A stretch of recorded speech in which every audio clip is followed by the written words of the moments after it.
கர்மயோகி பாதார விதங்களை பண்ணிடுவோம்.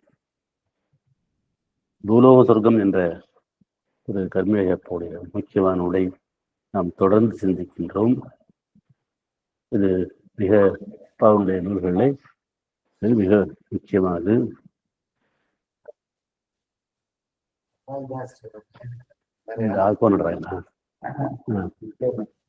அது இங்க நான் கூப்பிட்டது இல்லை.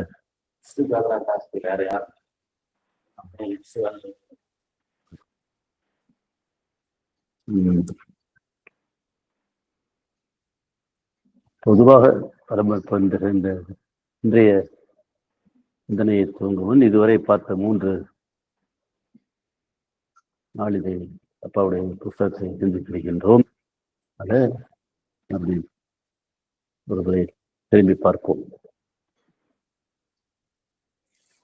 அரவிந்தர் யோகத்திற்கும் மற்ற யோகத்திற்கும் உள்ள முக்கியமானதே வேறுபாடே வாழ்வனைத்தும் யோகம் என்று சொல்வதும், யோக பலன்கள் சாதகர்கள் என்று சொல்கின்ற முற்றிலுமாக யோகத்தை பின்பற்றுவதற்கு மட்டுமின்றி அன்னையை வழிபடும் மற்றவர்க்கும் கிடைக்கும் என்பதுதான் அப்பாவுடைய முக்கியமான கான்ட்ரிபியூஷன். இப்போ நான் பலமுறை புரிகிறேன். சாதாரண மனித வாழ்வு, யோக வாழ்வு, யோகங்கிற போன்ற வேறுபடுத்துகின்றார் அப்பா.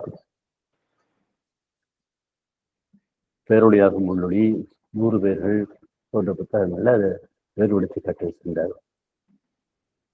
சாதாரண மனித வாழ்வுக்கு நமக்கு தெரியும், பிரச்சனைகள் நிறைந்த வாழ்வு. யோக வாழ்வுங்கிறது அன்னையை ஏற்று அன்னையின் அருளால வாழ்வை நடத்துகின்றது. அது பிரச்சனைகளற்ற வாழ்வா இருக்கும். அதை வச்சுதான் இங்க அப்பா சொர்க்கம், பூலோக சொர்க்கம்ங்கிறது பேசுறாரு.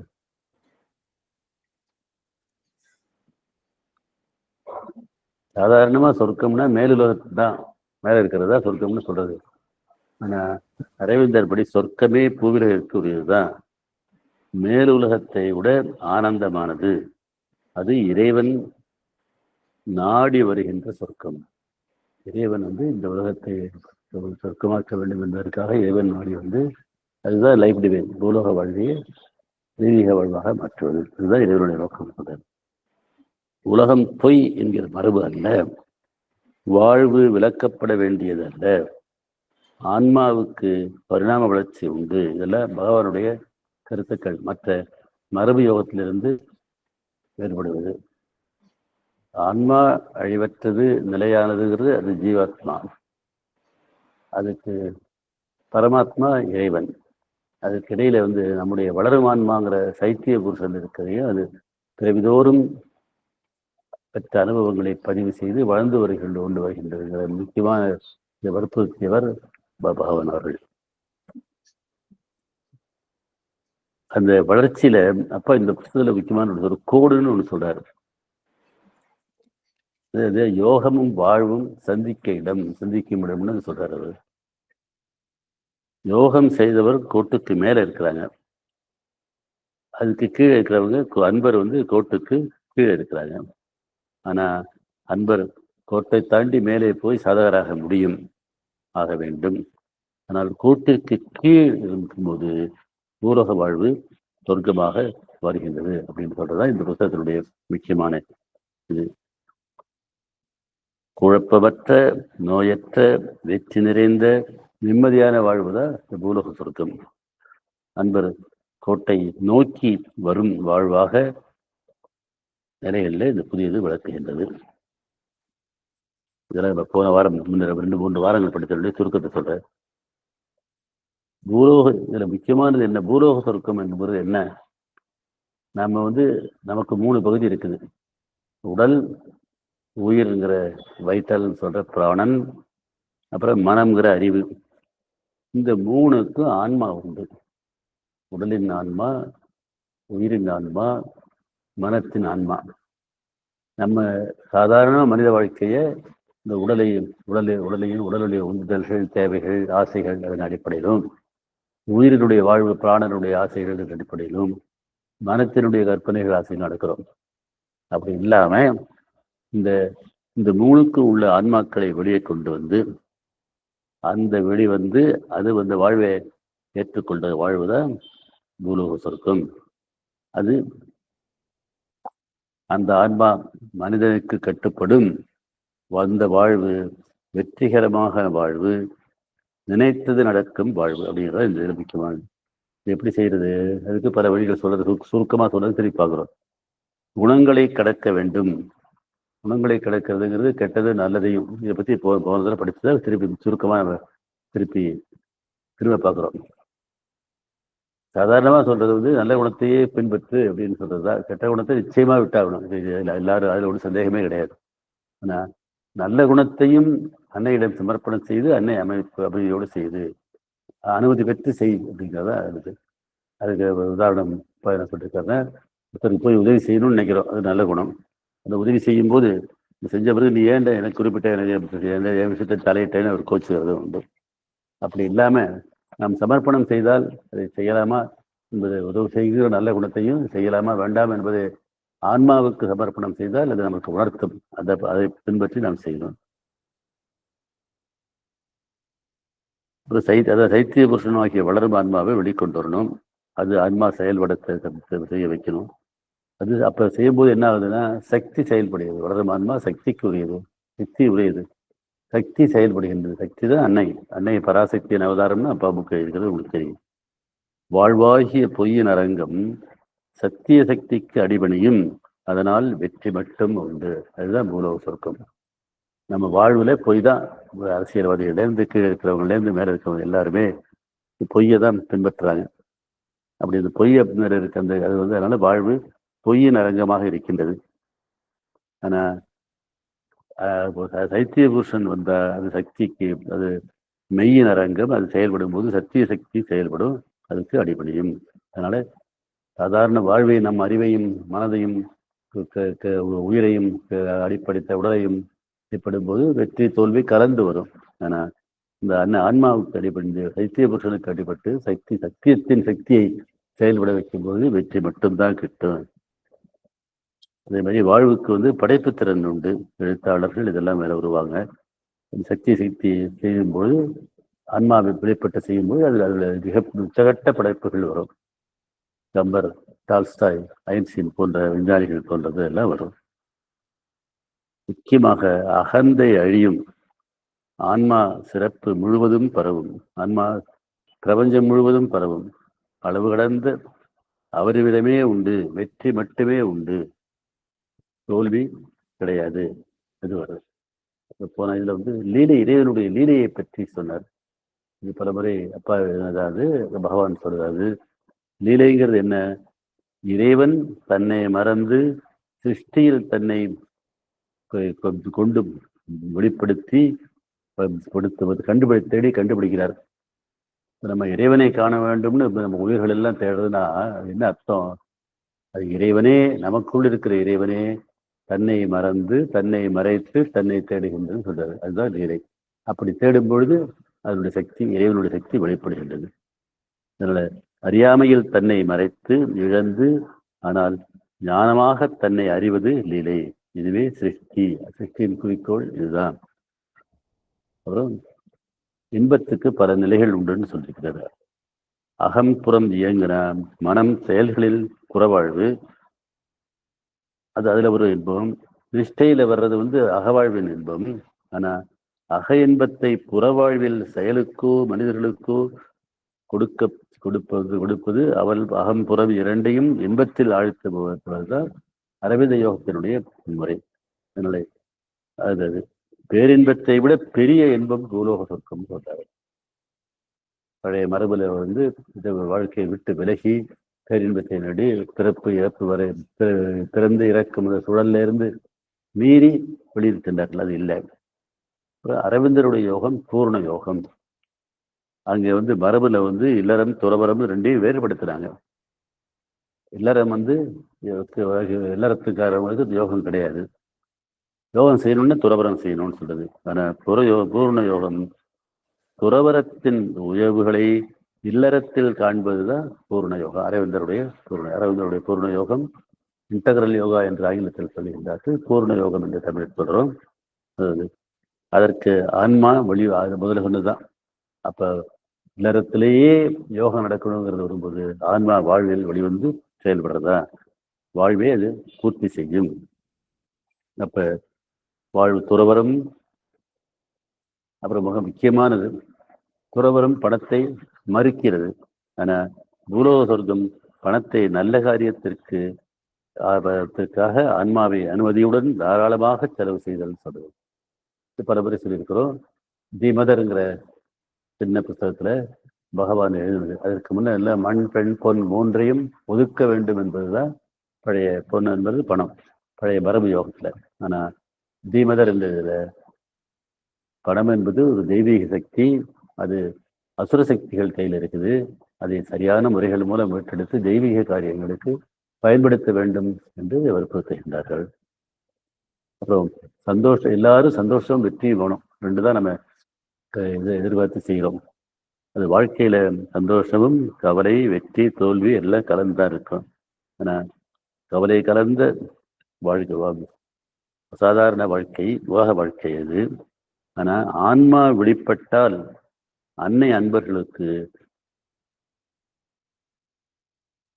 சந்தோஷமும் வெற்றியும் மட்டுமே அளிக்கிறார். அதுதான் அன்னை அதுக்காக செய்ய வேண்டியது. முக்கியமான விஷயம். இப்படிலாம் சொல்லிட்டாக்க வாழ்க்கையில இஷ்டப்படி நடக்கலான்னா இல்லை.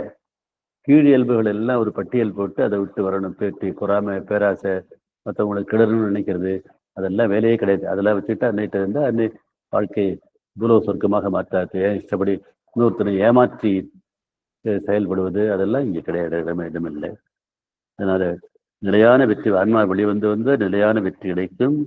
அது சரியான பாதையில் தடையின்றி நடக்கும். அதுக்கு உதாரணம் போனது படிக்கும்போது அன்னைகிட்ட போகும்போது சின்ன சின்ன விஷயங்கள்ல கூட அன்னை வெற்றி எடுக்குது. பஸ்ஸில் இடம் கிடைக்கிறது, வேலை கிடைக்கிறது, வாய்ப்பு கிடைக்கிறது, எல்லாத்துலேயுமே நடக்கும். நான் பல என்னுடைய வாழ்க்கையிலேருந்து உதாரணம் சொல்லியிருக்கேன். பஸ் அன்னையை அழைக்கும் பொழுது பஸ்ஸின் ஆன்மா வெளிப்பட்டு அது செயல்படும் சொன்னார். நான் ஒரு முறையை சொன்னேன்னா, ஒரு ஊருக்கு போகிறதுக்காக நான் முக்கியமான விஷயமா போயிருக்கிறேன். பஸ் பூர்ணமாக இருப்பதற்கு ஏறி பார்த்துட்டு கீழே இறங்க போகிறேன். அங்கே உட்காந்துருக்க ஒருத்தர் சார் கொஞ்சம் வெயிட் பண்ணுங்க அப்படின்னு சொல்கிறாரு. என்னன்னாக்கா அவரும் ஒரு மகன் ஏதோ போகிறத பற்றி யோசிச்சிருக்காங்க. கொஞ்சம் நேரம் கழித்து அவர் இறங்கிட்டு, நீங்கள் போங்க சார், நான் போகிறோமா வேண்டாமான்னு தான் யோசிச்சுட்டு இருந்தேன், நீங்கள் போங்கன்னு முன் பக்கத்திலேயே அருமையான சீட்டை கொடுத்துருக்காங்க. அதேமாதிரி ஒரு ரயிலில் ஒரு முறை வரும்போது நான் ஏறி விட்டேன். ஒரே கூட்டமாக இருந்தது, நெரிசலாக இருந்தது. உட்கார விட நின்று கொண்டிருந்தேன். ரயில் புறப்பட நேரத்தில் நிறைய பேர் இறங்கிட்டாங்க. அவங்களாம் வழி அனுப்ப வந்தவர்கள், உட்கார வசதியாக இடம் கிடைக்குது. இதுதான் அன்னையினுடைய இது. மேலே படுக்கையில் இருக்கும்போது மேல் படுக்கையில் இருந்தவர் எனக்கு என்னுடைய ஸ்பைனல் கார்டு பிரச்சனைனால மேலே ஏறி படுக்க முடியாது. ஒரு இறங்கி வழி கொடுத்து என்னை படுத்துக்கொள்ள சொன்னார்.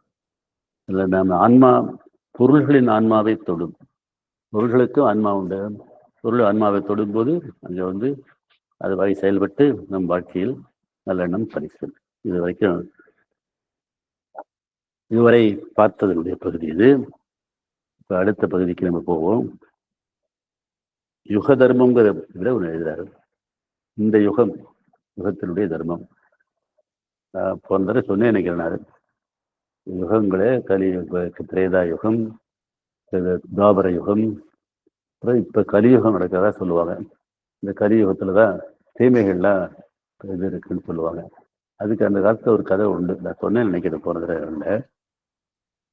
திரேதா யுகம், தாவர யுகம், தாவரம் முடிஞ்சது என்ன யுகம் சொல்ல முடிய போகிற நேரத்தில் ஒருவர் நிலத்தை விற்றார். நிலத்தை வாங்கினவர் நிலத்தை விழும்பொழுது நிறைய பொன் புதையல் கிடைக்கின்றது. அவர் அதை கொண்டு போய் அந்த இருக்கிற நியாயாதிபதிகிட்ட சொல்லி, நான் விட்ட நிலத்தை வாங்கினேன், நான் இந்த பொருள்களை வாங்கலை, அதனால இது அவர் நிலத்தை விற்றவர்கிட்ட அதை திருப்பி கொடுத்தது அவர் எடுத்துக்கணும்னு சொல்றாரு. ஆனா அந்த நிலத்தை விற்று அவர் என்ன சொல்றாருன்னு சொன்னா, இல்லை நான் நிலத்தை விற்கும்போது உள்ள எல்லாத்தையும் சேர்த்து விட்டு நான் திரும்ப எடுத்துக்க மாட்டேன்னு சொல்றாரு. இதே துவாபர யுகத்துல அடுத்த நாள் கலியுகம் பிறந்து விடுகின்றது. பற்றி மறுநாள் தீர்ப்பு சொல்வதாக அனுப்புகிறார். அப்படியே மாறி வாங்கினவர் இல்லை எனக்கு தான் சொந்தங்கிறாரு. விற்றவர் இல்லை நான் நிலத்தை தான் விற்ற, அவர் உள்ளதை விற்கலைன்னு சொல்லி மாறுகின்றாருன்னு சொல்லுவார்.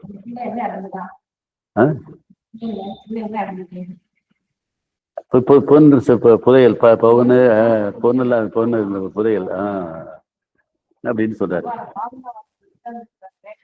அதாவது முதல் துவாபர யுகத்துல வாங்கினவர் நான் நிலத்தை மட்டும் வாங்கினாங்க தவிர நிலத்தில் உள்ள பொருள்கள் எனக்கு சொந்தம் இல்லை, நான் அவர்கிட்ட திருப்பி அவர் எடுத்துக்கணும்னு சொல்றாரு. ஆமா, ஆனா அவர் விற்றவர் என்ன சொல்றாரு, நிலத்தை விற்று போது அதில் உள்ள பொருளையும் சேர்த்துதான் விற்றதா இருப்பேன், நான் எடுத்துக்க மாட்டேன்னு சொல்றாரு அவரு. ஆமா, 2 பேரும் ஜென்வல். கலியுகம் மாறினதோ மாறி போச்சு. இவர் கொடுக்க மாட்டேன்னு சொல்றாரு, அவர் கொடுத்துதான் ஆகணுங்கிற சொல்றாரு. அதுக்கு அந்த கதையை வேடிக்கையா சொல்லுவாங்க. அது துவாபர யுகம்னு சொல்றது. இப்ப கலியுகம்ங்கிறது இப்ப நடக்கிறது, இந்த பொய்மையினுடைய யுகம். ஆமா, இப்ப அந்த யுகத்திலிருந்து மாறிட்டு இருக்குது. இந்த துவாபர யுகம் சொல்றது, துவாபர யுகம். ஆமா, துவாபர யுகம், திரேதா யுகம் சொல்லுவாங்க. துவாபர யுகம் இது கலியுகம் இருக்கிறது, கலிபுருஷன். இப்ப இந்த யுகத்தினுடைய தர்மங்கள் என்ன அப்படிங்கிறத சொல்லும்போது, இதுக்கு இந்த உண்மைகள், இதுக்கு ஆன்மா புது இந்த பகவான் கொண்டு வந்த புதிய சகாப்தத்தை, புதிய யுகத்தையே பூமிக்கு கொண்டு வந்திருக்கின்றார். அவர் உலகத்தை கொண்டு வந்து அவருடைய உலக கழித்த புரட்சிகரமான கருத்துக்கள் என்னென்ன? ஆன்மா வளரக்கூடியது, அதுதான் முதலேருந்து சொல்லிட்டு இருக்கோம். வளரும் ஆன்மாங்கிறத உள்ள இருக்கிற சைத்திய புருஷன். மோட்சம் இதுக்கு முன்ன வந்தவங்க எல்லாம் மோட்சத்தை பிறந்து இறக்காம மோட்ச தடைன்னு சொல்லி, மோட்சம் வளர்ச்சிக்கு தடைன்னு சொல்றாரு அவரு. அதே மாதிரி ஆசனம், பழையில பூராவும் ஆசனம், பிராணாயாமம், சிருஷ்டை இதெல்லாம் வரும், அதெல்லாம் பயன்பட வேண்டாதுன்னு சொல்றாரு. அப்புறம் அதே மாதிரி பழைய இதுல இந்த உடம்பை அலட்சியப்படுத்துவாங்க. காயமே பொய்யடா, இது காற்றடைத்த பையடான்னு இவர் சொல்றது உடல் முக்கியமானது. காயம் கிடைத்தற்கரிய பொக்கிஷம் மெய், காயம் மெய்ன்னு சொல்றாரு அவர். நான் இதை சொல்லியிருக்கிறேன். பழைய மரபுலையுமே திருமந்திரம் எழுதின திருமூலர் உடம்பை விரைவாக சொன்னதுங்கிற பரம்பரை சொல்லிட்டு, உடம்பினே முன்னம் இழுக்கந்திருந்தேன், உடம்பினுள் உருபொருள் கண்டேன், உடம்பை வளர்த்தேன் உயிரை வளர்த்தேனே, உடம்பார் அழிவின் உயிரார் அழிவர், கடம்பட மெஞ்ஞானம் சேரவும் மாட்டார். அதனால இந்த உடம்பை வச்சுக்கிட்டு தான் ஞானம் அடையணுங்கிறது திருமூலர் வற்புறாரு, அதையே பகவானும் வற்புறுத்துறாரு. வாழ்வரைக்கும் யோகம், வாழ்வு விளக்கப்பட வேண்டியதல்ல. வாழ்வு விலகி அந்த நாளில் காட்டில் போய் யோகம் செஞ்சாங்க, வாழ்விலிருந்தே யோகம் செய்யணும்னு சொல்றதா. இதை விட முக்கியமானது, அஞ்ஞானமே ஞானத்தை விட உயர்ந்தது. இது அந்த பாரடாக்ஸ்ன்னு சொல்றது. யோகத்தை பூவுலகில் பூர்த்தி செய்ய வேண்டும். இதெல்லாம் இது பகவானுடைய கருத்துக்கள். இதெல்லாம் எப்படி வரும்? இதுவரை ஞானியும் யோகியும் ஞானத்தை தேடினர், இறைவன் ஞானத்தில் இல்லை, ஞானத்தில் இருந்த இறைவன் உருமாறிய அஞ்ஞானமாகி இருப்பதால் இறைவனை தேடுபவர்கள் ஞானத்தை விட்டு அகன்ற ஆராய்ச்சியை அஞ்ஞானத்திற்கு கொண்டு வர வேண்டும். இதுதான் அப்ப பகவான் சொல்ற எப்படி எழுது. இதை தொடர்ந்து சொல்லும் பொழுது இருள் அடர்ந்த ஒளி என்கிறார். இவையெல்லாம் ஆன்மா விழிவில் வெளிப்படுவதில் எங்கே வருகின்றன? உலகம் இவ்வளவு நாள் வாழ்ந்ததில் ஆயிரக்கணக்கான மேதைகளை கொண்டு பண்ணித்து அரசர்கள், வீரர்கள், ஞானிகள், ரிஷிகள், கவிஞர்கள், சாஸ்திர வல்லுநர்கள் போல அறிவிலும் பண்பிலும் ஞானத்திலும் சிறந்தவர்கள் பல்லாயிரக்கணக்கால் உற்பத்தி செஞ்சது. அதை தாண்ட ராஜராஜர், சந்திரகுப்த மௌரியர், இதுமாதிரி ராஜேந்திரன், ராமகிருஷ்ண பரமஹம்சர், விவேகானந்தர், வசிஷ்டர், விஸ்வாமித்திரர் போன்ற மணிகள் எல்லாம் வந்தவங்க நம்ம நாட்டில். இனி வருங்காலத்தில் உலகுக்கு இவர்களே சேவை செய்வார்கள். ஆனா இப்ப என்னன்னா, இவர்களை போன்றவர்களும் இவர்கள் சந்ததிகளும் வருங்கால உலகத்தவர்களாகிய உலகை வழிநடத்துவார்கள் என நாம் எதிர்பார்க்கிறோம். ஆனா இல்லைங்கிறார் பகவானுடைய தத்துவத்தைப்படி. எதிர்கால தலைவர்கள், மேதைகள், வல்லுநர்கள் இவர்களிலிருந்து எழப்போவதில்லை. இதுவரை ஒழுக்கப்பட்ட தாழ்த்தப்பட்ட மக்களிடமிருந்தே எழுவார்கள் என்றாகின்றது. அந்த அடிப்படையிலேயே ஆசிரமம் ஆரோவில் நிறுவப்பட்டுள்ளன. அந்த அடிப்படையிலேயே திருவுருமாற்றம் என்ற தத்துவம் உருவாக்கப்பட்டது. அதுவாக அதிகமாக இதுவரை புறக்கணிக்கப்பட்டவர்கள் இனி அதிகமாக முன்னேடியாக இருப்பார்கள் என்பதே பகவானுடைய யுக தர்மம். நம்ம நாட்டிலேயே பார்த்தோம். இந்த இந்திய இது அரசியல் சாசனம், கான்ஸ்டிடியூஷன் சொல்லி அரசியல் சாசனத்தை முக்கியமாக உருவாக்கியிருப்பவர் கீழ் தாழ்த்தப்பட்ட பிறந்து அம்பேத்கர் என்ற பேரறிஞர். தமிழ்நாட்டில் ஆட்சி செஞ்சவர்களில் மிகப்பெரிய ஆட்சி, பொற்கால ஆட்சின்னு இப்போ நமக்கு சுதந்திரம் வந்த பிறகு காமராஜர் ஆட்சியை சொல்லுவாங்க. அவர் காமராஜர் கீழ் ஜாதியில் பிறந்தவர். கீழ் ஜாதியின மிகவும் தாழ்த்தப்பட்டவர் இல்லை, இடைநிலை உள்ளவரில் பிறந்தவர். 5ஆம் கிளாஸ் வரைக்கும் தான் படித்தவர். அவருடைய காமராஜர், ஆமா, அவருடைய அதுக்கு இணையா அதுக்கப்புறம் வரவே இல்லை. அந்த நல்லதுகள் நடக்கவே இல்லை. எல்லா திட்டங்களையும் மதிய கல்வி, மதிய உணவு திட்டம், இப்படி நிறைய நல்ல திட்டங்கள் எல்லாம் அவர் காலத்தில் கொண்டு வந்தார். அவர் வாழ்க்கையிலே அவர் காலத்திலே இருந்த கக்கன் என்ற தாழ்த்தப்பட்ட இனத்தை சேர்ந்த பட்டியல் இனத்தை சேர்ந்தவர் வந்து மிக சிறந்தவராக ஆட்சி செய்தார்.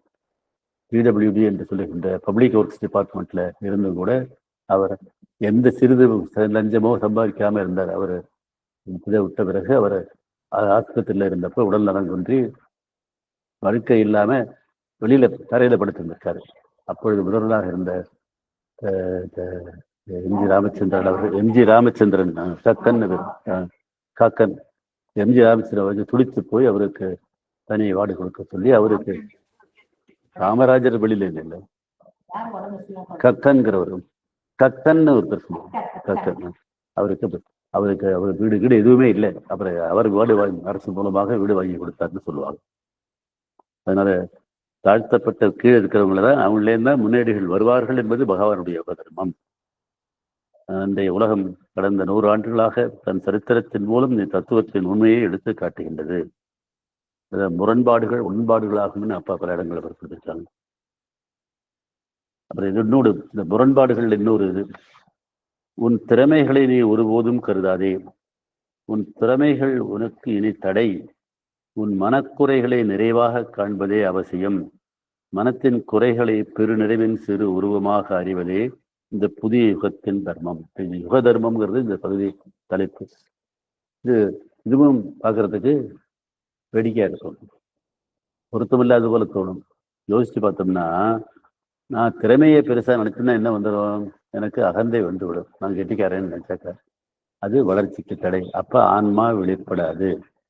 இந்த பூலோகம் சொர்க்கமாவதே நம்முடைய உடலையும் இந்த உயிரையும் மனத்தையும் தாண்டி அறிமுகமான அறிவை தாண்டி நமக்குள்ளேயே இருக்கின்ற ஒவ்வொன்றிற்கு உள்ளே ஆன்மா வெளிப்பட்டு, ஆன்மாங்கிறது உயர் அறிவு, அந்த ஆன்மா வெளிப்பட்டு செயல்பட வேண்டும். இந்த என்னுடைய திறமையை நான் பெரிதாக நினைக்கும் பொழுது எனக்கு கர்வம் அகந்தை வந்துவிடும்.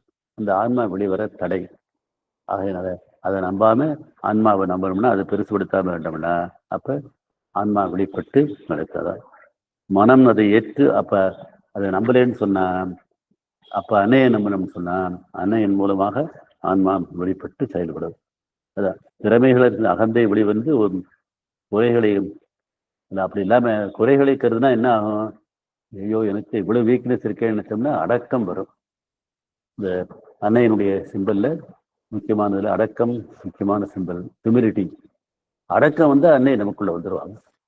அடக்கம் இல்லாம கர்வம் வந்து அன்னை வரவே மாட்டாங்க. அப்ப என்னுடைய நிறைகளையும் திறமையையும் கருதாமல் உண்மையா அதை கவனிக்கணும். என்ன இருக்கிற திறமையை வளர்த்துக்க, திறமையை பயன்படுத்துகிறத எல்லாருமே சொல்ற அறிவுரை அது. இங்க வந்து உன் திறமைகளை கருதாதே, உன் திறமைகளை உன் தடை, உன் மனக்குறைகளை நிறைவாக காண்பது அவசியம் சொன்னா, மனக்குறைகளை கொண்டாடுன்னு அர்த்தம் இல்லை. அந்த மனக்குறைகளை அன்னையிடம் உணர்ந்து அடக்கம் அந்த அடக்கத்தின் மூலமாக அன்னையிடம் சென்று அன்னையின் அருளை பெற்று, அன்னையின் சக்தி உண்மையின் சக்தி பெரிய சக்தி, அது செயல்படும் பொழுது நம்ம வாழ்க்கை திருவுருமாறும். அதனால மனிதனின் குறைகளை பெரு நிறைவின் சிறு உருவமாக அறிவது, மனம் அதை ஏற்று திருவுருமாற்றத்தை ஆரம்பிப்பதும் ஆன்மா ஒழிவில் வெளிப்படுவதும் ஒன்றே. ஆன்மா வெளிப்பட்டால் திருவுருமாற்றம் வரும். நடைமுறையில் இதை ஏற்று செயல்பட வேண்டும். எப்படி செயல்படுவது? மேலுலகத்தில் இன்ஃபினிட் பெரியது உள்ளது, நம் வாழ்வில் ஃபைனிட் சிறியது உள்ளது. இதுவரை அனந்தனை நாடி மோட்சத்தை தேடினோம். இனி அனந்தன் பூவுலகில் சிறியதில் இருக்கிறான், ஃபைனிட்ல தான் இருக்கிறான். எல்லாத்திலையும் இறைவன் இருக்கின்றான். அதுதான் இந்து மத தத்துவம். இந்து மதத்தில் ஆன்மீக சர்வம் பிரம்மமயம் ஜெகத். இந்த ஜெகத்தில் உள்ள அத்தனையும் இறைவன் இருக்கிறது என அறிய வேண்டும். அறிந்தால் சிறியதை பெரியதாக மாற்றலாம். பெரியதை தேடி சிறியதை நாடுவதே புது யுக தர்மம். அதனால இந்த அரவிந்த யுகத்தினுடைய தர்மம் என்னன்னா, பெருசை வந்து சின்னத்துக்குள்ள தேடுறது, to discover the infinite in the finite is the mission. அதுதான் நமக்கு அரவிந்தர் அன்னை வகுத்திருக்கின்ற செய்தி. நடைமுறையில் எப்படி இருக்குது? இதுவரை நீக்ரோ அடிமை இந்த நீக்ரோவை அமெரிக்காவில் ஜனாதிபதி தேர்தலுக்கு இருக்க சொல்கிறார்கள். ஒபாமா நீக்ரோ இனத்தை சேர்ந்தவர். அவர் வந்து 2 நீக்ரோ இது 2 முறை நீக்ரோக்கள்ல உங்களுக்கு தெரியும். அமெரிக்கர்கள் இங்க இருந்து ஐரோப்பியர்கள் போய் அமெரிக்காவை குடியேறினப்ப இதுல இருந்து ஆப்பிரிக்காவிலிருந்து நீக்ரோக்களை கொண்டு போய் அடிமைகளாக வைத்துக் கொண்டிருந்தார்கள்.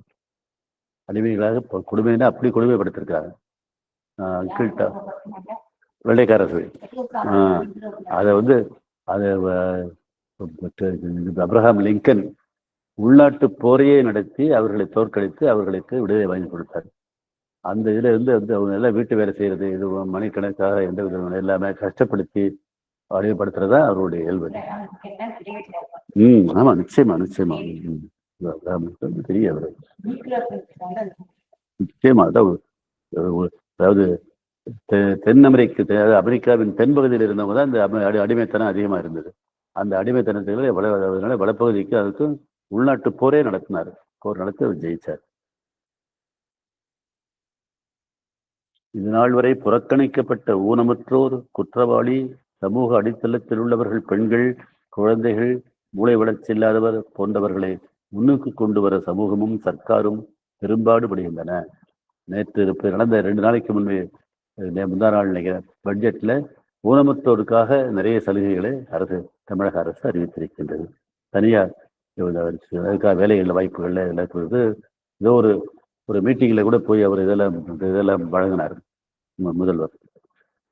அம்முயற்சியால் இவர்கள் சராசரி மக்களை விட அளவு கடந்து சிறப்பாக இருக்கிறார்கள் என கண்டுள்ளனர். நம்ம பெண்கள் எல்லாம் ஒரு 50 வருஷத்துக்கு முன்னே வந்து பெண்கள் வந்து வீட்டுக்குள்ளதான், வீட்டை விட்டு வெளியில வர்றதே இல்லை. அப்படி இல்லாம இன்னைக்கு பெண்கள் எல்லாம் வந்து எல்லா துறையிலும் மேல இருக்கிறாங்க. இன்றைய நம்முடைய குடியரசுத் தலைவர் திரௌபதி முர்மு பெண்கள் மட்டுமல்ல, அவரும் வந்து இதுல இந்த இதுன்னு ட்ரைபல் இருந்து இது ஷெட்யூல்டு ட்ரைப்ஸ் பட்டியல் இனத்துல ட்ரைபுகள்ல இருந்து பட்டியல் இனத்தவர்கள்ட்ட இருந்து வந்தவர் அவர். சராசரி மக்களை விட அளவடந்து சிறப்பாக இருக்கின்றார் என்று கண்டுள்ளார்கள். அதனால பெண்கள் எல்லாத்திலையும் தலைமை இருக்கிறார். நிறைய இதுல எல்லாம் பெண்கள் வந்து தலைவர்களாக இருக்கின்றார்கள், ஆட்சிக்கு இருக்கிறாங்க. இதுல ஐடியிலையும் இதுலையும் எல்லாத்திலையும் இருக்கிறாங்க. அடுத்த கட்டத்தில் நாம் இன்று என்ன செய்வது என்ற கேள்வி. இன்னொருவர் நம்மிடம் வந்து தொழிலில் பார்ட்னராகி நம் பணத்தை பெற்றபின் இங்க வந்து தப்புல வந்து எப்படி ரைட்டை கொண்டுறது, அதை எப்படி பூலோகத்தை சொர்க்கமாக்குறதுங்கிறத இங்க விளக்குறாரு. பெற்றபின் உங்களால் எனக்கு தொந்தரவு, உங்களுக்கு பணத்தை திருப்பி தர முடியாது, அப்படியே கொடுத்தாலும் லாபத்தில் பங்கு தர மாட்டேன் என்று கூறினால் அவனை திருடன் அயோக்கியன் என்கிறோம். திருவுருமாற்றத்தின் கொள்கைகளில் ஒன்று பிறோர் கண்ணோட்டத்தில் பிரச்சனையை பார்ப்பது. அப்படி பார்த்தால் அவர் நினைப்பது என்ன? தொழில் ஆரம்பிக்க என்னிடம் முதல் இல்லை, இவன் முதல் கொடுத்தான் என்பதால் காலத்திற்கும் இவனுக்கு பாதி லாபம் தர முடியாது, பணத்தை திருப்பி கொடுத்து விடுகிறேன், அப்புறம் முழு லாபமும் எனக்கே என்று அவன் நினைக்கின்றான். இது அப்பட்டமான பகல் கொள்ளை. இதை வேறு வகையாக எல்லா மனிதர்களுக்கும் பொருந்துமாறு சொன்னால் அவனால் முடியும் என்பதால் இதை செய்கிறான். அதுபோல் அவனை நாம் புரிந்து கொண்டபின் நம் மனதை சோதித்தால் 1000 இடங்களில் நாம் நம்மால் முடியும் என்கிறதால் செய்கின்றோம். அதாவது நம்முடைய குறையே இருக்குது, சரியா தப்பா என யோசிப்பதில்லை. இதில் இருப்பது நாம் அறிவதென்ன? அவனும் நாமும் மனத்தளவில் ஒன்றாக இருக்கிறோம். இது அப்பா நிறைய எடுக்கிறார். நம்மை சுற்றி உள்ளவர்கள்ட்ட குறை இருந்தாக்கா அதே குறை நம்மிடமும் ஏதோ ஒரு அளவில் இருக்கின்றது. குறை உடையவர்கள் வந்து லைக் திங்ஸ் அட்ராக்ட் லைக்னு சொல்லுவாங்க. ஒரே மாதிரி இருக்கிறது, அதனாலதான் இருக்கணும் சேர்ந்து. நம்முடைய குறையை நாம் உணர்ந்தால் அவர்களுடைய குறை மாறும். அதுதான் இங்கே இது. நம்மை சுற்றி இருக்கிறவங்கள நம்மை போல் அவரிடம் உள்ள நம்ம குறைகள் நம்மிடம் உள்ள குறைகள் தான். இதை நாம் உணர்ந்தது நாம் திருவுருமாறுகிறோம், நம்ம குறையை விட்டுறோம். செய்தி பூராவே மாற்றம்தான், திருவுரு மாற்றம்தான், பரிணாமம் தான். அப்போ உடனே அவங்களும் மாறுவாங்க. அவனும் நாமும் மனத்தளவில் ஒன்றாக இருக்கிறோம். அவனும் நாமும் ஒன்று. நான் அவனுள்ளிருக்கிறேன் என அவன் என்னுள்ளிருக்கிறான் என்பது விளங்கும். Each in all, on in each என்பது சுப்ராமெண்டல் பிரின்சிபிள். அதாவது அத்தனையும் ஒண்ணுங்கிறதா, ஒரே பரம்பொருள் தான் எல்லாவற்றிலும் இருக்கிறதுங்கிறதா சுப்ராமெண்டல் பிரின்சிபிள். இது புரிந்தவுடன் ஏமாற்ற நினைத்தவன் பணத்தை திருப்பி தருகிறான். இது மாதிரி இதுக்கு நிறைய கொடுத்துருக்காரு. அவன் எனக்கு கெடுக்கிறான், பண்றான், என்னை ஏமாத்துறான்னு அவன் மேல இந்த வெறுப்பு இருக்கும்போது அவன்கிட்ட இருந்து பணம் வராது. அப்படி இல்லாம என்னகிட்டையும் இது குறை இருக்குது, அவங்க என்கிட்ட ஒரு குறை தான் அவன்கிட்ட ஏதோ ஒரு அளவில் அதிக அளவில் இருக்கு அப்படின்னு நினைச்சு புரிஞ்சுட்டாக்க இந்த பணம் இந்த ஏமாற்ற நினைத்தவன் கொடுத்து விடுகின்றான். இதுதான் இந்த யுக தர்மம். இந்த புதுசாக மாறி வருகின்ற இந்த யுகத்தினுடைய தர்மம். முழுமையாக நம்மை விளக்க முயன்றவர் முழுமையாக நம்மிடமிருந்து விலகுகிறார். ஆன்மா வெளிவில் விழுகின்றது. என்ன பணத்தை மட்டும் கொடுத்து இதை வாங்கிட்டு போன்னு சொன்னவன் திருப்பி விடுகிறார். யுக தர்மம் செயல்பட்டு சிறியது பெரியதாகிறது. சிறியது பெரியதுங்கிறது நம்ம அது உலகத்துல எல்லாம் ஒண்ணு, எல்லாத்துலயும் இறைவன் இருக்கிறார். அவன் ஏமாத்த நினைக்கிறவனுக்குள்ளேயும் இறைவன் இருக்கிறான். திருடுகிட்ட இறைவன் இருக்கிறான், கொள்ளையடிக்கிறவன்ட்ட இறைவன் இருக்கிறான்.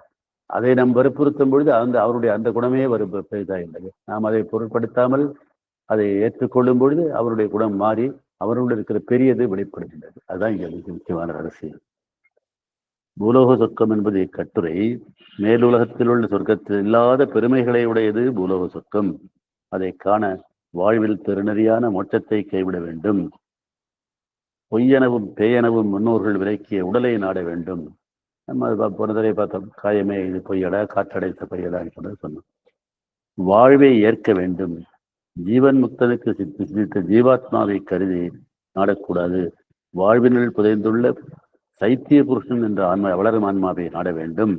அவனை முன்னிறுத்தி வாழ்வை நடத்தி செல்ல வேண்டும். நம்ம வாழ்வின் ஆன்மா அந்த சைத்திய புருஷன் எப்படி வெளிவரும்? அன்னைக்கு சமர்ப்பணம் செய்வதன் மூலமாக வெளிவரும்.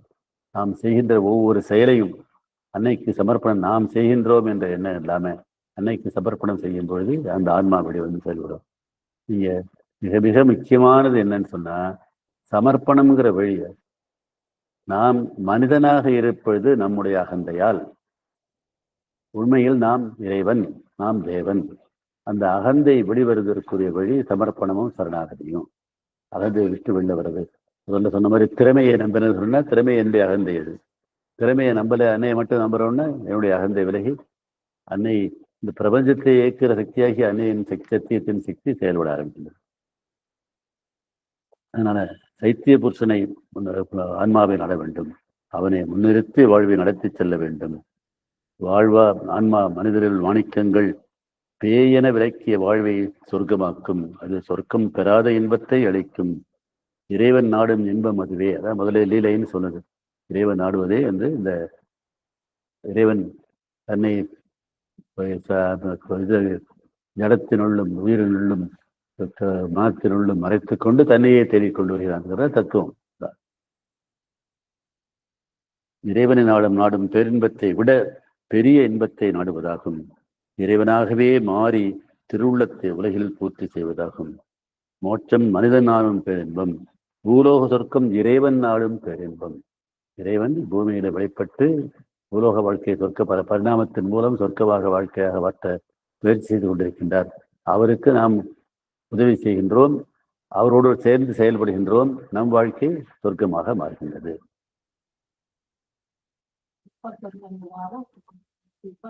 ஒரு மாற்றம் வரும்போது இந்த பூலோகம் சொர்க்கமாக மாறிட்டு இருக்கு. கொஞ்சம் கொஞ்சமா மாறிட்டு இருக்கு. இன்னைக்கு ஒரு 50 வருஷத்திற்கு முன்ன உள்ள மனிதர்களுடைய கஷ்டங்களை எல்லாம் பார்த்து இன்னைக்கு இருக்கிற சௌகரியத்தெல்லாம் பார்த்தா ஆச்சரியமா இருக்கும்.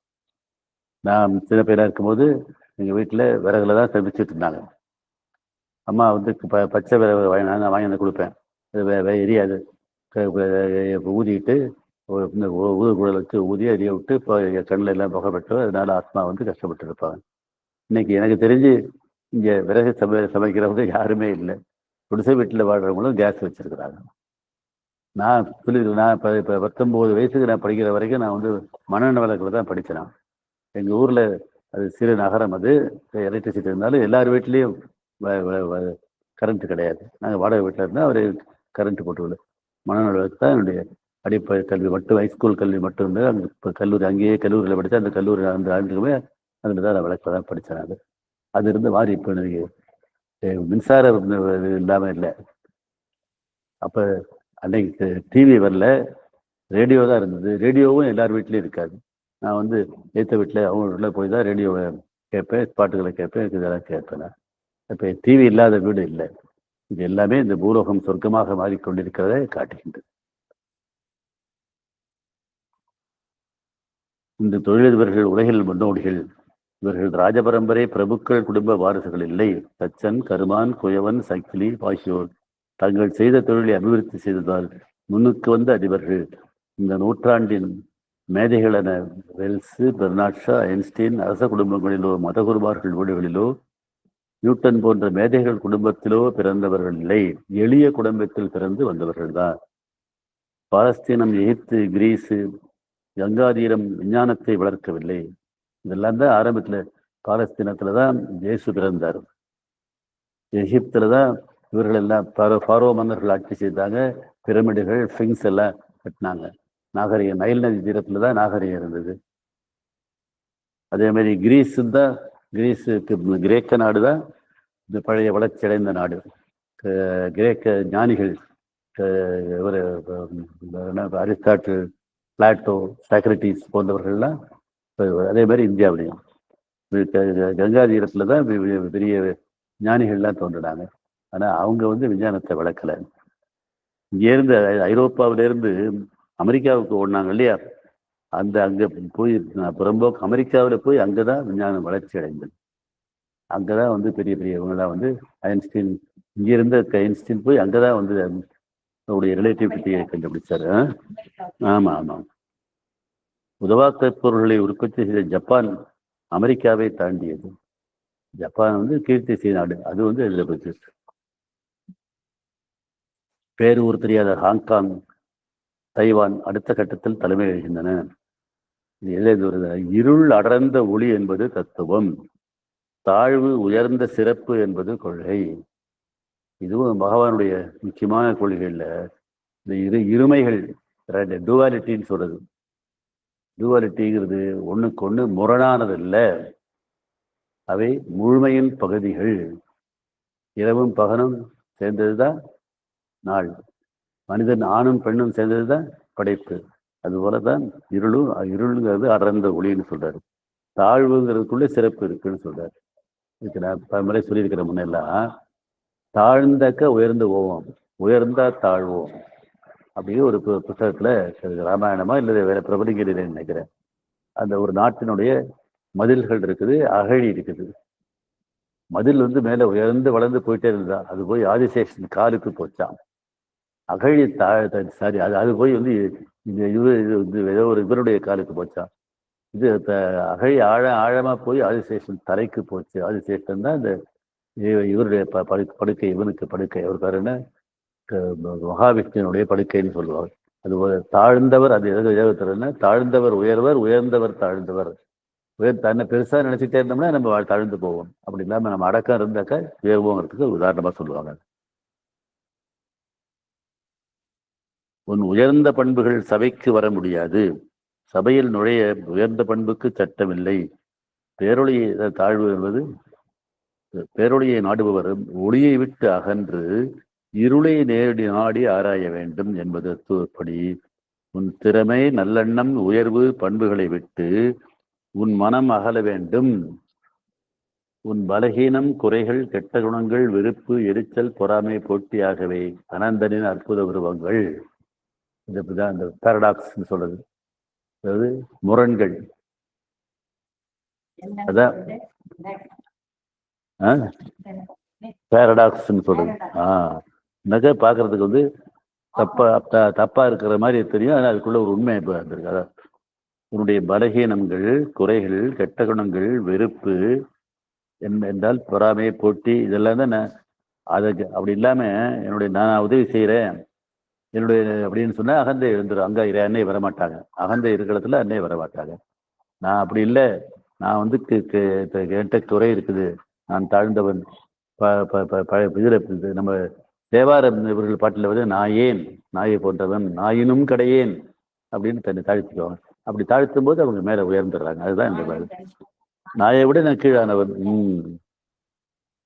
பாட்டில் வரும், தேவாரத்தில் வரும். அதனால இந்த வெறுப்பு போன்ற குணங்களை அறிந்து, ஆனா இந்த வெறுப்பு, பொறாமை, போட்டி இதெல்லாம் இதெல்லாம் இறைவன் இருக்கிறான்னு சொன்னா அதை வெளிப்படுத்தணும்னு அர்த்தம் இல்லை. அவற்றை நீ அறிய வேண்டும். அனந்தனின் அற்புத உருவங்கள் என்று அறிந்து அவற்றை வெளிப்படுத்தக்கூடாது. அவற்றை திருவுருமாற்றி எதிரான பெரிய சுரங்கங்களாக வெளிப்படுத்த வேண்டும். அதை உணர்ந்து அதை மாத்துங்கன்னு அன்னையே, திருவுரு மாற்றுங்கன்னு அன்னையை கேட்கும்போது அது மிக உயர்ந்த குணத்துக்கு நம்மளை கொண்டு போயிடாதா. பெரிய குணச்சுரங்கங்களாக்கி வெளிப்படுத்த வேண்டும். அப்படி வெளிப்படுவது குணமல்ல, மனமல்ல, குணத்தையும் மனத்தையும் கடந்த ஆன்மா. குணங்குறி கடந்தவன் இறைவனை பற்றி சொல்றது. இந்த குணத்தை தாழ்னாதான் அதுல நல் குணம் தீ குணம் ரெண்டு அடைஞ்சு போயிடும். இப்ப தாழ்ந்ததுல இருந்து அதை திருவுரு மாற்றும் போது அங்க அன்னை வெளிப்படுறாங்க. அதை மனத்தை வந்து ஆன்மா வாழ்வில் வெளிப்பட வேண்டும். இதுதான் இது பூராவே பூலோகம் சொர்க்கமாகணும்னா நம்ம அறிவு, நம்ம உயிர், நம்ம உடலுடைய திறமைகளை விரும்பாம ஆன்மாவை நம்பணும். அவற்றுள்ள இருக்கிற ஆன்மாவை வெளிப்படுத்த வேண்டும். அந்த ஆன்மாவை வெளிப்படுத்துறதுக்குள்ள வழி நம்மகிட்ட இருக்கிற குறைகளை உணர்ந்து கொண்டு அதை அறிந்து அதை அன்னைக்கு சமர்ப்பணம் செய்து திருவுருமாற்றுவது. ஜீவநதிகள், பெரிய ஏரிகள், குளங்கள் ஆகியவற்றை சர்ஃபேஸ் வாட்டர், பூமி மேலுள்ள நீர்நிலைகள் என்கிறோம். ஆனா அதெல்லாம் அதை தெய்வமாக கொண்டாடுறோம். கங்கை, யமுனை, சரஸ்வதி, இதெல்லாம் கோதாவரி, காவேரி எல்லாத்தையும் தெய்வமாக கொண்டாடுறோம். ஆனா அதுல இருக்கிற தண்ணி வந்து 3% தானா. பூமிக்கடியில் இருக்கிற தண்ணி தான் நீருக்கு கிரவுண்ட் வாட்டர் என்று பேர். பூமிக்கடியில் அது 97% அதுதானா. ஒரு நூற்றாண்டை உலக வாழை வைத்தது ஜீவநதிகள் இல்லை, பூமிக்கு அடியில் உள்ள நீர்தான். ஜீவநதிகள் நாம் வணங்கும் தெய்வங்கள். ஆனால் நீரின் பெரும்பகுதி அங்கு இல்லை, பூமிக்குள்ளதான் இருக்குது. இப்ப பூராவும் நமக்கு வந்து இருக்கிற இந்த வாட்டர், மினரல் வாட்டர்னு சொல்லுகிற அத்தனையுமே வந்து பூமிக்கடியிலேருந்து இருக்கிறதா. இப்ப மழை நீர் சேகரிக்கிற திட்டம் வந்ததோ அந்த மழை நீர் கீழே பூமியை கொண்டு போய் அதை மறுபடியும் மோட்டர் போட்டு போர் போட்டு அதை எடுக்கிறோம். காவிரி தண்ணி பத்துறதில்லை, அங்கங்கே போர் போட்டு தான் இந்த தண்ணியை எடுத்து தான் செய்கிறாங்க. அப்பா ராமாபுரம் ஒரு சின்ன கிராமத்தை, கடலூருக்கு பக்கத்தில் இருக்கிற கிராமத்தை, வறண்ட கிராமத்தை வளமுடையதாக அப்பா மாற்றினார் தர்மி அப்பா அவர்கள். அவர் அங்கே ராமாபுரம் தோட்டம் இன்னைக்கும் அவருக்கு அவங்க இப்போ இதில் தான் இருக்குது. பதர் சர்வீஸ் சொசைட்டி இருக்குது. அங்கே செஞ்சு அங்கே இருக்கிற அவர் போட்டது மட்டும் இல்லாமல் அங்கே இருக்கிற அத்தனை விவசாயிகளுக்கும்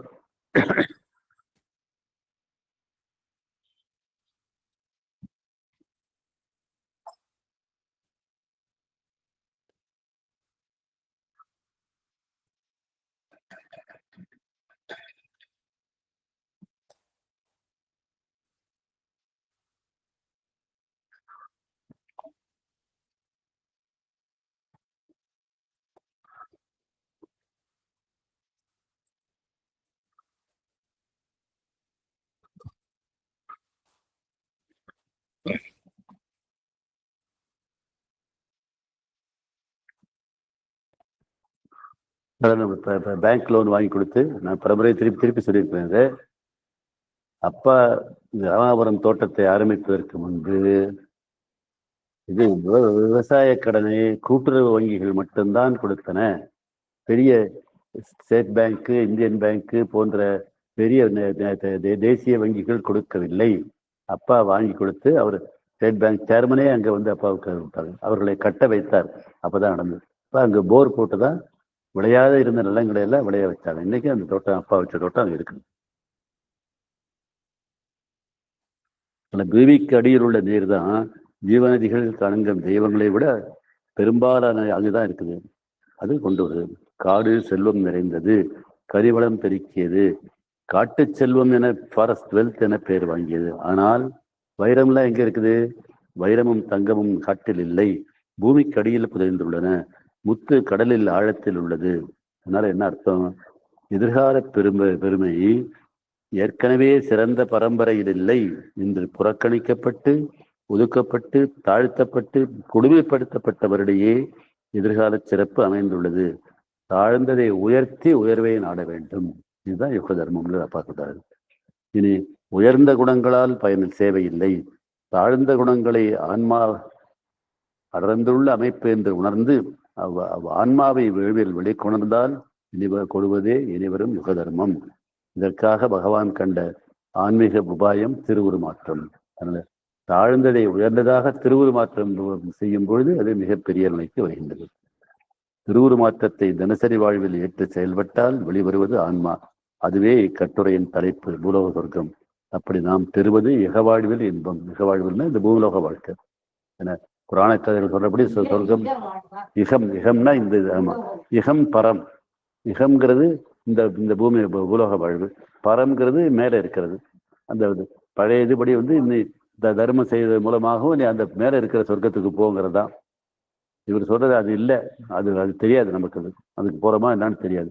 ஆனா நம்ம மாற்றம் அடைந்தோம்னா, திருவுரு மாற்றம் அடைந்தோம்னா, ஆன்மாவை வாழ்க்கையில செயல்பட வச்சோம்னா நம்முடைய இந்த பூலோக வாழ்வே சொர்க்கமாக மாறிவிடும். அந்த தனியா இருக்குதா இல்லையான்னு தெரியாத சொர்க்கத்திற்கு நம்ம போக வேண்டாம். அதான் அதுக்கு அந்த நம்முடைய கீழ் இயல்புகளை கான்சென்ட்ரேட் பண்ணணும். கீழ் இயல்புகளை கான்சென்ட்ரேட் பண்ணோம்னா அதை கொண்டாடிட்டு அதையே பொறாமையும் போட்டியும் வளர்ந்துடு. நம்முடைய கீழ் இயல்புகள், நம்முடைய இருக்கிற குறைகள், அந்த குறைகளை மாற்றத்துக்கு அன்னையிட்ட சமர்ப்பணம் பண்ணி மாற்ற வைக்கிறது. தாழ்ந்த குணங்கள் எடுத்து, அதாவது திருவுருமாற்றத்தை தினசரி வாழ்வில் ஏற்று செயல்பட்டால் வெளிவருவது ஆன்மா. அதுவே கட்டுரையின் தலைப்பு அப்படின்னு சொல்ல. ஆனா கருதை புரிந்து கொண்டு தாழ்ந்த குணங்கள் சிறந்தவை என எடுத்துக்கொள்ளக்கூடாது. இந்த தாழ்ந்த குணங்கள்ல உயர்ந்த குணங்களின் சேவைக்குரிய காலம் மாறியது. இனி சேவைக்கு நிற்பவை தாழ்ந்த குணங்கள். தாழ்ந்த நிலையிலேயே இருந்தால் தாழ்ந்தவைதான். தன்னை எதிராக மாற்றிக்கொள்ள முன் வந்தால் சேற்றில் செந்தாமரை எழும்.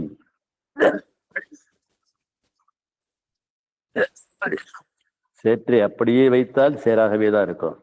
அதிலிருந்து செந்தாமரை எழுந்தால் அது மணக்கும். செந்தாமரை அரவிந்தருடைய சின்னம். தாழ்ந்தவை தவறானவை விலக்கு. அவை திருவுருமாறினால் உயர்வு உண்டு. உயர்ந்ததினுள்ளே ஒன்றுமில்லை, தாழ்ந்ததினுள்ளே உயர்ந்த சிறப்பு உண்டு. அதை அறிவது பூரண ஞானம். தாழ்ந்ததுக்குள்ள உயர்வு இருக்குன்னு அறிந்து அதை திருவுருமாற்றம் வெளிக்கொணர்வது திருவுருமாற்றம். அதுவே புது யுக தர்மம். தவறானவை எதிரானவை நெகட்டிவ்ஸ் திருவுருமாற்றப்பட வேண்டும். திரும்பி அப்பா தவறு தாழ்ந்ததுல பாருன்னு சொன்னா தாழ்ந்ததை அப்படியே வச்சுக்கிட்டு கொண்டாடுன்னு சொல்லலை. அதை மாற்றணும், அதுதான் முக்கியம். திருவுருமாற்றம் செய்ய முடியாவிட்டால் அவற்றை அறவே விளக்க வேண்டும். அவற்றின் பட்டியல் நீண்டது. மோட்சப்பாதையத்திற்குரிய உபாயங்களான தியானம், நிஷ்டை, ஆசனம், பிராணாயாமம், அவற்றின் திரு உருவங்களான விரதம், விசேஷம், ஸ்லோகம், ஸ்தோத்திரம், பண்டிகை, சம்பிரதாயம், நோன்பு, கோவில், பூஜை, நாமம், விபூதி, பூணூல், மந்திரம் விளக்கப்பட வேண்டும். இது அன்னைட்ட இந்த சின்னங்கள், சடங்குகள், சம்பிரதாயங்கள் இவற்றை விட்டு கட்டாயம் வெளில வந்தாகணும். அவையெல்லாம் தடை.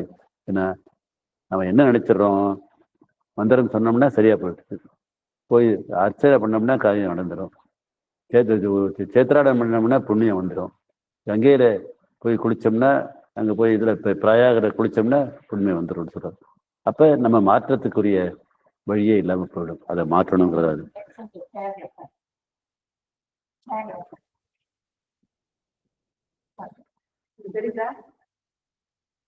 அவங்களுக்கு ஜாபம் இருக்காது. ஜாபம் ரொம்ப ஞாபகம். இது பேசி முடிச்சுட்டு அப்புறமா பேசுகிறேன் சுந்தரி. இது முடிந்த கொஞ்சம் நேரத்தில் முடிச்சிருவேன், அப்புறம் பேசு. விசேஷம், ஸ்லோகம், ஸ்தோத்திரம், பண்டிகை, சம்பிரதாயம், நோன்பு, கோயில், பூஜை, நாமம், விபூதி, பூணூல், மந்திரம் விளக்கப்பட வேண்டியதெல்லாம் தாண்டி வரணும். இப்போ பிரச்சனையே அதுதான். இந்த சடங்குகள் சம்பிரதாயங்கள் இருந்து நம்முடைய குறைகளை திருவுருமாற்றும் முயற்சி செய்யாதனால அதே நம்பிட்டு அதிலே எல்லாம் நடந்துரும்னு சொல்றோம். அது அன்னை முறையில், அரவிந்தர் முறையில் அது இல்லை.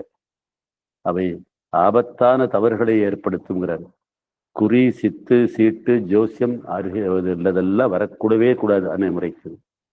கெட்ட குணங்களான கோபம், பொறாமை, போட்டி, எரிச்சல், படபடப்பு, ஆசை, பேராசை, காமக்ரோத போகம், அவசர மதிப்பு, அடக்க முடியாதவை அழிக்கப்பட வேண்டும். அது மாறணும், அதில் ஒன்றும் சந்தேகம் இல்லை. அதில் அதை பார்த்து அது நம்மகிட்ட இருக்குங்கிறத ஏற்றுக்கிட்டு அன்னைக்கு அழிக்கப்படணும். ஆமாம் ஆமாம் ஆமாம். அன்னை அது அன்னையத்தை மாற்றுவாங்க. அன்னைக்கு நம்மளால முடியாது. All negative sides of the inner personality and social activities. தவறான அக உணர்வுகளும் புறவாழ்வின் செயல்களுக்கு விலக்கு. அதிலிருந்து போகணும். Acts known as complete folly, முட்டாள்தனமான செயல்களையும் நீக்கணும். வாழ்வின் இன்றைய சட்டங்கள் அனைத்தையும் கைவிட வேண்டும். இது பேருடையாருடைய 167 எழுதியிருக்கேன்னு சொல்றாரு. பொய் சொல்லக்கூடாது. இது வந்து ட்ரூத் கான்சியஸ்னஸ், சூப்பர் மைண்டுங்கிற இதான் செயல்படு. தீய ஜீவியம்னு அப்பா சொல்றது தான் இப்போ செயல்படுது. அதுதான் அன்னை அரவிந்தரும் தவத்தினால கொண்டு வந்தது. அது வந்து மெய் உணர்வு, மெய்யறிவு, அதுதான் செயல்பட வேண்டும். பொய் இருந்தா அன்னை செயல்படவே மாட்டாங்க. பொய்யை விட்டு கட்டாயமா இப்படி வந்தாகணும். தன்னையோ பிறரையோ மற்ற எதையோ நம்புமால் அன்னையை நம்ப வேண்டும். அகந்தை அழிய வேண்டும். அதுதான் அகந்தை அழியறதுக்காக தான் வந்து இந்த குறையெல்லாம் பெருசுபடுத்துன்னு சொல்றது. நம்ம நிறைய நினைச்சிட்டோம்னா, நான் என் கெட்டிக்காரேன்னு நினைச்சா எனக்கு அகந்தை வந்துடும். அப்படி இல்லாமல் என்கிட்ட என்னென்ன குறை இருக்குன்னு சொன்னா அந்த குறையை அன்னைகிட்ட சமர்ப்பணம் பண்ணி மாற்றுவோம். பகுதியை நாடாதே, முழுமையை நாடு. சுயநலம் கயமை அழிய வேண்டும். ஜீவனற்ற செயல்கள் போக வேண்டும். பலனை மனம் எதிர்பார்க்க கூடாது. அது பலனை இருக்காம விட்டா பலன் தானா வரும். இதுதான் பூலகம் சொர்க்கமாக மாறுவதற்குரிய வழி.